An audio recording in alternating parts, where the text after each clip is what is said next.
One, speaking personally, because I don't think the U.S. interests at stake are vital. They're not nearly the most important interest the United States has in the greater Middle East, given all that's going on there, much less the rest of the world. And I also think the difficult part of this process or this intervention have yet to come. And there's all sorts of scenarios. There's the scenarios where the intervention, quote unquote, succeeds. Either you have a ceasefire, and then what do you do? Because you have these opposing armies, these opposing sides in place. Or you can have situations where the intervention fails. And you have all sorts of questions then about what the United States does with Gaddafi. And even if it does succeed again, then we have all sorts of fundamental issues about exactly who it is we're helping. And are we so sure that the opposition will necessarily pursue an agenda that is in the interests of the United States or in the interests of the people of Libya? I'm very uncomfortable with such a large commitment, given all these unknowns. Go ahead, Jane, you want to talk? Well, our Deputy National Security Advisor, Dennis McDonough, called the situation pre-no-fly zone Srebrenica on steroids. This is the Benghazi situation. And that, to remind viewers, is about what happened in Bosnia. We had a no-fly zone going, and yet there was this hellacious massacre in Srebrenica, and we only ended that conflict when we armed the Bosnians and the Croats. And then finally, Richard Holbrooke, our fabulously talented ambassador, who died just a few months ago, negotiated a settlement in Dayton. Why do I mention this? I mention this because there is no magic in a no-fly zone. I believe that the purposes of this mission have not been adequately articulated yet. And it also is not the late 90s. This is post 9/11, when we are involved in two interventions on the ground in Muslim countries. And so I think the context matters a lot, and I'm not sure enough thought was given to that, and there still is this conflict about what our mission truly is. And let me bring that to Bob Kagan. I mean, there is a conflict about what the mission is. The United States says that Gaddafi must go. Members of the coalition say this is strictly a humanitarian mission. How can the coalition work together when they can't agree on what the goals are?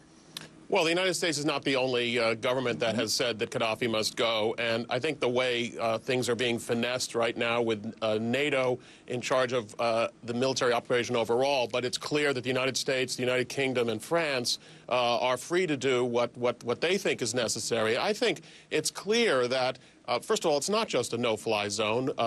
We've got coalition forces attacking Gaddafi's tanks and artillery on the ground. The goal is clearly to help the opposition. I think we need to do more. I think we should be arming the opposition, because we can't end up at the end of the day with Gaddafi in power. I also don't think we are going to wind up with Gaddafi in power. I think there's far too much pessimism. We never know.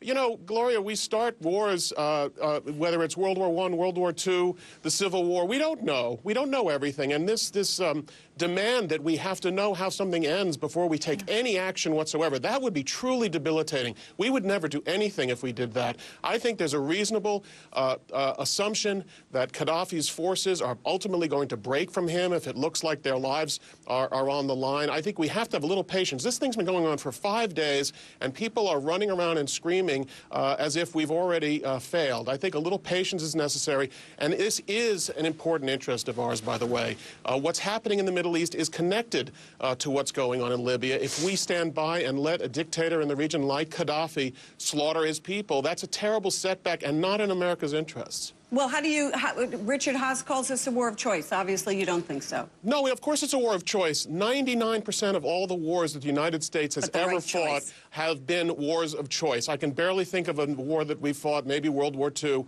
that was not a war of choice. The question is it a good choice or a bad choice? Richard seems to think if he says it's a war of choice, that's the end of the discussion. The question is it a good choice? I think it is. Richard, I'll let you respond to that. No, I think the United States has had a number of wars of necessity beyond World War II. I would say the Korean War was a war of necessity, and I'd also say the first Gulf War was a clear war of necessity where the United States had vital national interests at stake. How did the Korean War end? The Korean War ended just fine in the sense that we had liberated the part of Korea that had been overtaken. The mistake in the Korean War was beginning with what began as a war of necessity, and then when MacArthur went north of the 38th parallel, we turned it into a war of choice, and that became extraordinarily expensive. I'm not against wars of choices per se, but there's a very high standard, particularly given what Jane Harman said. The United States is already involved in two, the war in Iraq and what became the war in Afghanistan when this administration expanded it. So if your interests, let me finish, if the interests aren't vital, and if you do have other policy options, then you've really got to think twice. And in my view, here, the interests are clearly less than vital. I disagree with the idea that what happens in Libya will have a fundamental impact on what happens in Egypt or Bahrain or Saudi Arabia or Syria. I simply disagree with that analysis. And again, I'm very uncomfortable with launching a military intervention, given the fact that we are setting in motion a chain of events. It's not simply that we don't know. We have no reason to be confident that the people we are trying to help prevail will institute a form of governance that will necessarily be in our or Libya's interests. Well, that raises the question, obviously, about the rebels. I mean, who are they? And let me go to the ambassador and then to Jane Harman. Are we sure, as Richard House asked the question, are we sure that these rebels in the end are going to be exactly what we want to have there? Well, first to Bob Kagan's point about certainty, we're not sure. We don't, very often we have to make these kinds of decisions, particularly when it involves conflict, in the absence of all the facts. Sometimes you have to act on an urgent basis. But this is a committee. There are a couple of retired ministers in there, a former minister of justice, a former minister of interior, people who have worked with the previous regime. We're not entirely certain of the shape of the organization so far, but I think one of the important things we need to do is get our diplomatic representation down to Benghazi, start dealing directly with these people, and get our own assessment of what the opposition is shaping up to become. On the question of the vitality of the interest, if I could just make one point of what Richard said earlier, I would agree that the interests may not be entirely vital, but let's not forget that in terms of proportionality here, we're not intervening in Libya at the level that we intervened in Iraq or Afghanistan. It's a limited action by us, a limited military action within a broader political context. And we are also following and going along with the lead of other countries whose vital interests are probably more affected than ours, namely the Europeans and the Arab states. Well, and we'll talk more about whether, in fact, the United States, if it's part of a coalition, can ever actually not lead.